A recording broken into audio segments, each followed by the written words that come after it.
जहां सीएम पुष्कर सिंह धामी ने श्री राम मंदिर के मुख्य पुजारी सत्येंद्र दास के निधन पर शोक जताया। उन्होंने एक्स पर पोस्ट में लिखा कि अयोध्या धाम स्थित श्री राम जन्मभूमि मंदिर के मुख्य पुजारी आचार्य श्री सत्येंद्र कुमार दास जी महाराज के निधन का समाचार अत्यंत दुखद और संपूर्ण संत समाज के लिए एक अपूरणीय क्षति है। प्रभु श्री राम से प्रार्थना है कि पुण्यात्मा को श्री चरणों में स्थान और शोक संतप्त अनुयायियों और शुभचिंतकों को ये असीम दुख सहन करने की शक्ति प्रदान करें।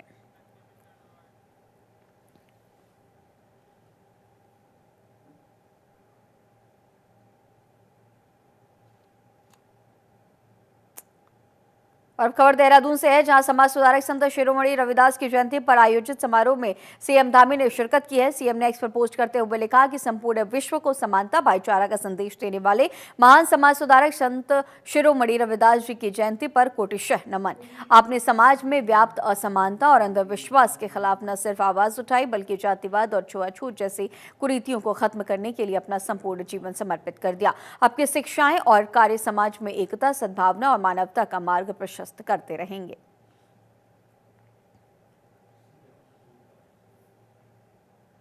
तो संत रविदास जयंती में सीएम पहुंचे, सीएम शामिल हुए हैं। सीएम ने संत रविदास जी की पूजा अर्चना की है।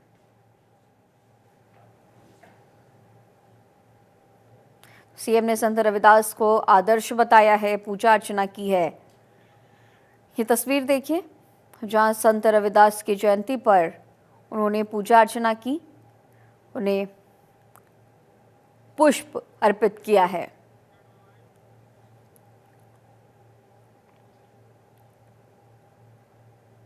और देहरादून सचिवालय में मुख्यमंत्री पुष्कर सिंह धामी की अध्यक्षता में कैबिनेट की बड़ी बैठक हुई है। बैठक में करीब 32 प्रस्तावों पर धामी सरकार ने मुहर लगाई। 18 फरवरी से शुरू होने वाली बजट को धामी कैबिनेट ने हरी झंडी दी है। सूत्रों की माने तो राज्य में करीब 1 लाख करोड़ के बजट पर सरकार मुहर लगा दी है और इसके साथ ही सदन में रखे जाने वाले अध्यादेशों को भी मंजूरी दी गई। वहीं जंगलों में लगने वाली आग की घटनाओं को रोकने के लिए वन पंचायत को 30,000 रुपए देने का फैसला भी लिया गया। कैबिनेट ने निर्णय लेते हुए पूर्व विधायकों की पेंशन में इजाफा करते हुए 40,000 से बढ़ाकर 60,000 किया गया। इसके साथ ही सालाना बढ़ने वाले विधायकों की धनराशि 2,500 से 3,000 की गई। आपको ये भी बता दें, गैरसैंण में हुए ग्रीष्मकाल विधानसभा सत्र के दौरान विधायकों की सैलरी बढ़ाई गई थी। हुई है, माननीय मंत्रिमंडल ने उस पर चर्चा की है और एक जिस प्रकार से हमारा बजट आ रहा है उस पर भी बातचीत हुई है। क्योंकि आप जानते हैं 18 फरवरी से ले हमारा बजट सत्र आ रहा है, उस बजट पे भी हमारे यहाँ चर्चा हुई है। और चलिए आगे बढ़ेंगे, जहां हरिद्वार पहुंचे हैं सीएम धामी ने कुश्ती प्रतियोगिता में शिरकत की। इस दौरान सीएम धामी खिलाड़ियों से उन्होंने मुलाकात भी किया। हालांकि इस दौरान की सीएम ने खिलाड़ियों का हौसला भी अफजाई किया। वहीं मुख्यमंत्री को अपने बीच पाकर खिलाड़ियों के चेहरे पर खुशी नजर आई। आपको भी बता दें कि सीएम धामी ने करके उन्हें बेहतर प्रदर्शन के लिए शुभकामनाएं दी। तो मुख्यमंत्री ने खिलाड़ियों का हौसला अफजाई किया है। सीएम से मिलकर खिलाड़ियों ने खुशी जताई है।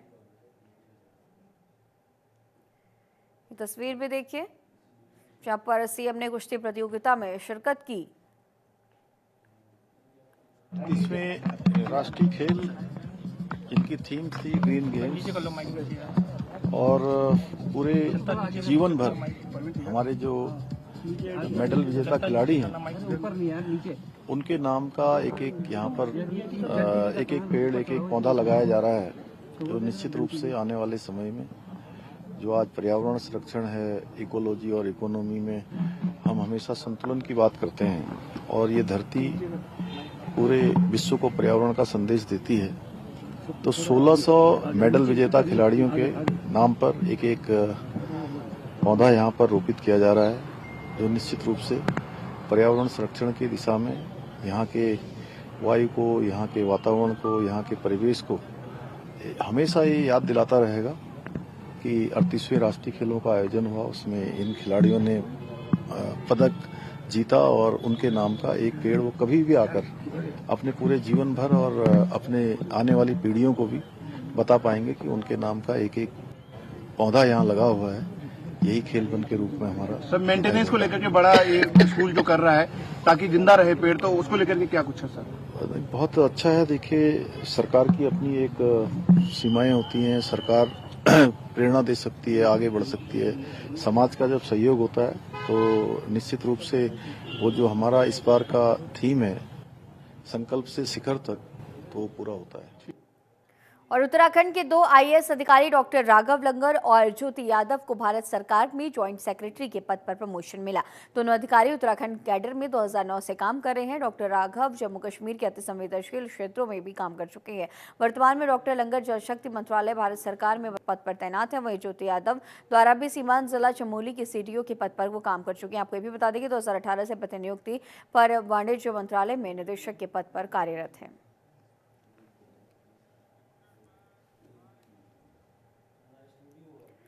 और हरिद्वार पहुंचे सीएम धामी ने हॉकी मैच का अवलोकन किया है। इस दौरान सीएम धामी खिलाड़ियों से मिलने पहुंचे और उन्होंने खिलाड़ियों का हौसला भी बढ़ाया। हालांकि इस दौरान सीएम धामी ने खिलाड़ियों से आयोजन के संबंध में जानकारी ली। आपको ये बता दें कि हॉकी प्रतियोगिता का आयोजन 38वें राष्ट्रीय खेल 2025 के तहत किया जा रहा है। तो मुख्यमंत्री ने खिलाड़ियों का हौसला बढ़ाया है, उनका हौसला अफजाई करते हुए नजर आए हैं। सीएम धामी ने हॉकी मैच का अवलोकन किया।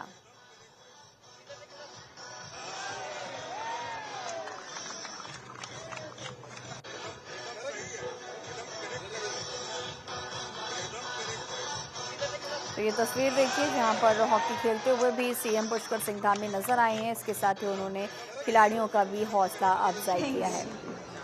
खिलाड़ियों से उन्होंने बातचीत की, उनका हौसला भी बुलंद किया। हॉकी मैच का अवलोकन करते हुए सीएम पुष्कर सिंह धामी नजर आए हैं। तो आज वो हरिद्वार पहुंचे, खिलाड़ियों से सीएम पुष्कर सिंह धामी ने मुलाकात की, उनका हौसला भी बढ़ाया। तस्वीरें आपकी टीवी स्क्रीन पर, जहां इनसे बातचीत करते हुए उनका हौसला अफजाई करते हुए सीएम पुष्कर सिंह धामी नजर आ रहे हैं। इसके साथ ही उन्होंने हॉकी भी खेला। आज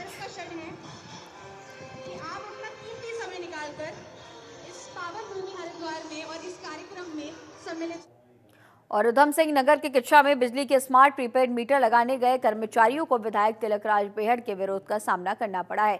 विधायक बेहड़ ने न सिर्फ कर्मचारियों को खरी खोटी सुनाई बल्कि स्मार्ट प्रीपेड मीटर को जमीन में पटक कर तोड़ दिया। इसको लेकर पूर्व मुख्यमंत्री हरीश रावत ने तिलकराज बेहड़ की तारीफ भी की। उन्होंने कहा कि बतौर विपक्षी दल का नेता होने के नाते तिलकराज बेहड़ ने ठीक किया। पूर्व सीएम हरीश रावत ने यह भी आरोप लगाया कि प्रीपेड मीटर की आड़ में बिजली की कीमतें बढ़ाई जाएंगी, जो कि जनता के लिए ठीक नहीं है। ये प्रीपेड मीटर उत्तराखंड के लिए किसी भी रूप में मुफीद नहीं है और इससे अब भी यहाँ डिजिटल लिटरेसी का स्तर इतना नहीं है कि जो है लोग प्रीपेड मीटर का ठीक से वो कर सकें। और मैंने देखा है लोगों के उसमें घंटों, कभी कभी तो 2-2 दिन तक ये जो चार्जेस हैं इसके मोबाइल में नहीं आते हैं। क्या कहा उनसा वो पेड नहीं कर पाया या पेड नहीं हुआ और या समय पे नहीं देख पाया। तो बिजली के साथ तो ये खेल नहीं हो सकता है, उसमें तो आपको पहले से सावधान रहना पड़ेगा, नंबर 1। नंबर 2 जो है, इसकी आड़ में बिजली की कीमतें बढ़ाई जाएंगी। अभी प्रीपेड मीटर से कुछ सस्ता ही होगी, लेकिन धीरे धीरे जो है जिस तरीके से जियो वालों ने अपना वो कशा है, उस तरीके से उत्तराखंड के गले में जो है ये प्रीपेड मीटर की फांस डाल दी जाएगी। और मैं तिलकराज बेहड़ को बहुत बधाई देना चाहता हूँ। मैंने उनको आज कहा साबस बकब, ये तेवर दिखाने पड़ेंगे। हम अपोजिशन हैं और जनता के सवालों पर हमारे तेवर तीखे होंगे। और अब खबर देहरादून से है, जहां गर्मी के मौसम में जंगल में लगने वाली आग की घटनाओं को रोकने के लिए कई विभागों द्वारा संयुक्त मॉक ड्रिल का आयोजन किया जाएगा। राष्ट्रीय आपदा प्रबंधन प्राधिकरण, गृह मंत्रालय और राज्य आपदा प्रबंधन प्राधिकरण की ओर से प्रदेश के 6 जिलों में आगामी 13 फरवरी को मॉक ड्रिल का आयोजन किया जाएगा। गर्मी में जंगलों में लगने वाली आग को रोकने के लिए अल्मोड़ा, चंपावत, पौड़ी, टिहरी, देहरादून और उत्तरकाशी में मॉक ड्रिल किया जाना है। वहीं मॉक ड्रिल को लेकर राज्य आपदा प्रबंधन प्राधिकरण में टेबल टॉप अभ्यास किया गया।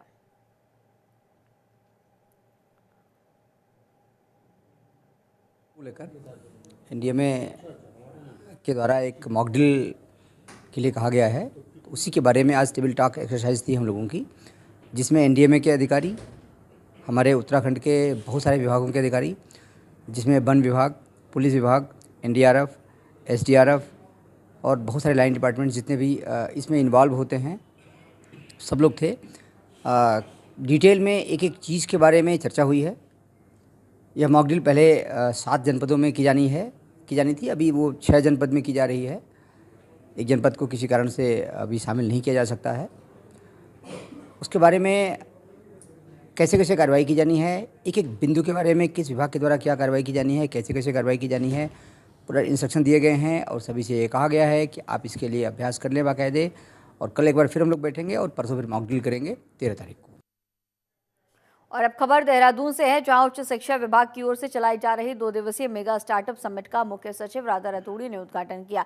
कार्यक्रम का आयोजन देवभूमि उद्यमिता योजना के तहत दून विश्वविद्यालय में हुआ। आपको ये भी बता दें कि पलायन को रोकने के लिए देवभूमि उद्यमिता विकास योजना शुरू हुई थी। इसमें 20,000 बच्चों ने रजिस्ट्रेशन कराया था और 5,000 बच्चों के आइडियाज सबमिट हुए। वहीं इन आइडियाज को प्रोडक्ट में भी बदला गया, साथ ही 7 पेटेंट तैयार कर बाजार में उतारा गया।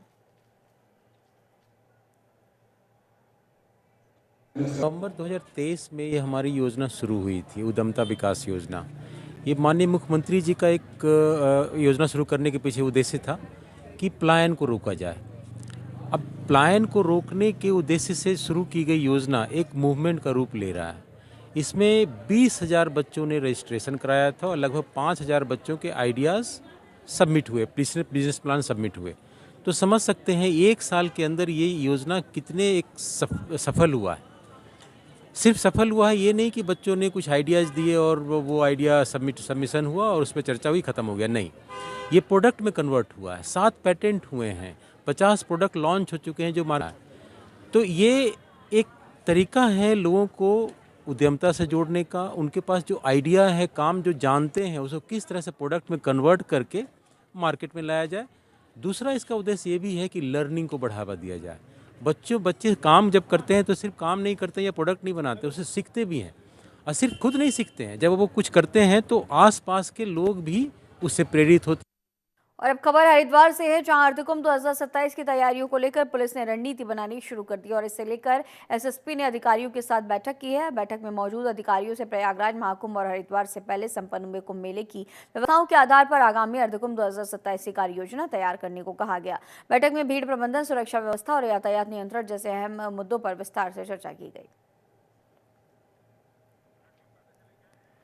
तो ट्रैफिक सुरक्षा व्यवस्थाओं जैसे मुद्दे पर चर्चा हुई है। अर्धकुंभ 2027 की तैयारियां शुरू हो चुकी हैं। तैयारियों को लेकर पुलिस विभाग की अहम बैठक भी हो रही है। तो पिछले आयोजनों की तर्ज पर ये व्यवस्थाएं की जा रही हैं। हरिद्वार में 2027 में अर्धकुंभ लगने वाला है और इसे लेकर हर मोर्चे पर व्यवस्थाएं मजबूत हों, इसे लेकर के फिलहाल अभी से बड़ी बैठकें।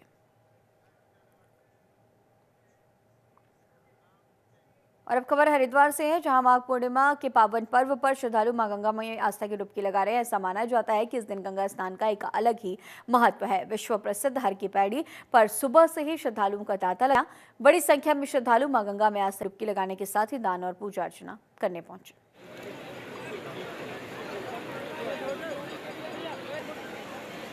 तो ये तस्वीर देखिए, जहां पर आज बड़ी संख्या में माघ पूर्णिमा पर भक्तों ने स्नान किया है। हर की पौड़ी पहुंचे भक्त और स्नान ध्यान करते हुए, पूजा अर्चना करते हुए नजर आए। और कहा जाता है कि माघ पूर्णिमा पर गंगा स्नान का विशेष महत्व होता है। बड़ी संख्या में भक्तों ने गंगा स्नान किया।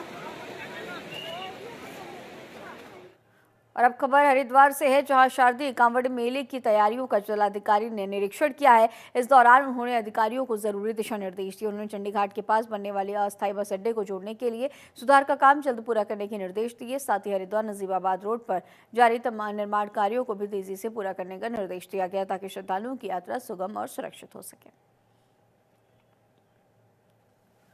तो डीएम ने व्यवस्थाओं का निरीक्षण किया है। व्यवस्थाओं को ठीक करने के जरूरी दिशा निर्देश दिए गए। खबर हरिद्वार, जहां बहादुराबाद थाना क्षेत्र में देर रात पुलिस और बदमाशों के बीच मुठभेड़ हो गई। इसमें पुलिस द्वारा रोकने पर 3 बाइक सवार बदमाशों ने फायरिंग शुरू कर दी। वहीं जवाबी कार्रवाई में पुलिस ने भी गोलियां चलाई हैं, जिसमें 2 बदमाशों के पैर में गोली लग गई, जबकि एक को मौके पर ही गिरफ्तार कर लिया गया है। पुलिस जांच में पता चला कि ये तीनों बदमाश हाल ही में हुई डॉक्टर की हत्या में शामिल थे। आपको ये भी बता दें कि घायल बदमाशों को इलाज के लिए अस्पताल में भर्ती कराया गया।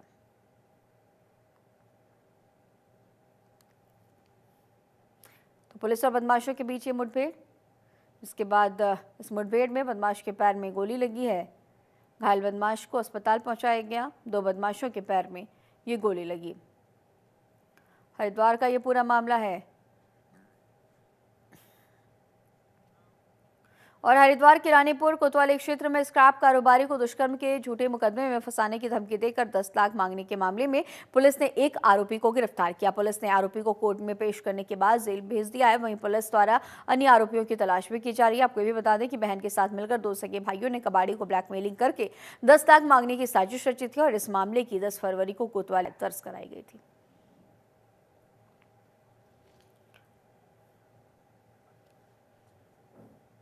और अब खबर देहरादून से है, जहां ओएनजीसी चौक पर भीषण सड़क हादसा हो गया। यहां कैंट की तरफ से आ रही एक कार बेकाबू होकर डिवाइडर से जा टकराई और फिर उसने दूसरी लेन पर एक बुलेट सवार को चपेट में ले लिया। कार की रफ्तार इतनी तेज थी कि उसका बीच का हिस्सा पूरी तरह से पिचक गया। वहीं हादसे में बुलेट पूरी तरह क्षतिग्रस्त हो गई है। चालक 3 लोग घायल हो गए। वहीं बुलेट सवार की हालत भी गंभीर बताई जा रही है। दुर्घटना की सूचना मिलते ही मौके पर पुलिस पहुंची और घायलों को अस्पताल में भर्ती कराया गया है। तो एनजीसी चौक पर यह भीषण सड़क हादसा हुआ। एक ने बुलेट को जोरदार टक्कर मारी है।